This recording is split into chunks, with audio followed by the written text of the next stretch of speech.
Okay, there we go. Okay, here we are at Desert Forest at the short game area. My student here is Jeffrey Moore. According to his evaluation, he needed to work on short and long putts. He rated himself a 6 out of 10 on both. So here he is demonstrating a couple 6-8 footers. We're going to look at his golf stroke, putting stroke, and see what it looks like. Looks pretty decent so far. His overall goal is to try to improve his consistency from 6 to 8 feet. And the objective here is to eliminate the miss to the right. He has a tendency to miss his putts to the right. So we will try and fix that problem here today. That one missed left. So it looks, according to his lie angle from my side, back behind him, it looks like his heel is off the ground.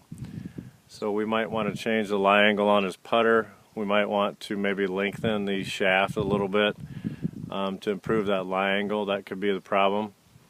The other thing could be his plane and the stroke of the putter. So I've got a training aid here that we built, and we're going to give that a shot here right now. So this is a training aid, and what this is going to hopefully help do is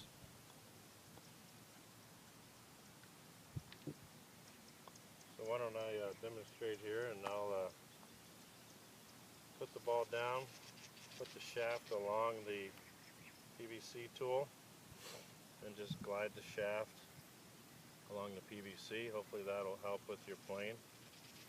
And now put a ball there.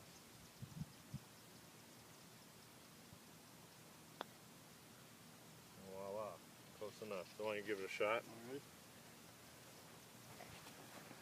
So we built this PVC tool here. It's supposed to help with the plane of the shaft. And if you can demonstrate, you can do a couple putts without a ball, try to get used to the feel of it, and then put a ball down and try to make a few putts. There we go. So it looks like it's a success.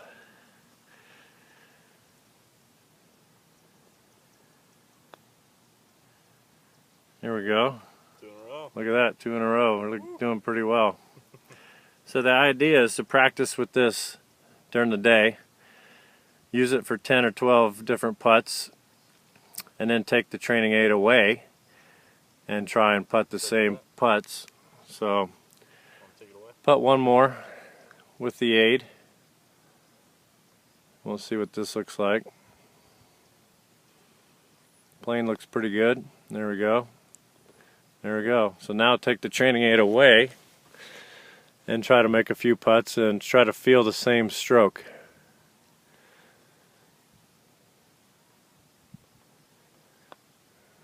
There we go. Stroke looks pretty good, and he made it. So I think it's how does it feel? Does it feel better? Oh, it feels a lot better. There we go. Almost gives me a visual of what to see when I'm stroking it. Yeah, that's the whole idea. All right, good. So anyway, it looks like it's been a success. In closing, what we wanted to do was try and eliminate the right miss. We wanted to try to improve his plane a little bit. Wanted to see what his setup was like. I think we've fixed all those problems. We might want to suggest maybe he's at a point where he wants to put a new grip on his club. So maybe at that point we could lengthen it maybe an inch or two. Maybe an inch would be fine. That would satisfy the lie angle, right? Yeah. And then also use this training aid for the next couple days. And then maybe 3 or 4 days later we'll evaluate it and see what we get. But the whole goal here was to try and eliminate the right miss, and I think we did that, and also evaluate his putting stroke. So in closing, I think we did a fairly good job of that, and thanks for the participation.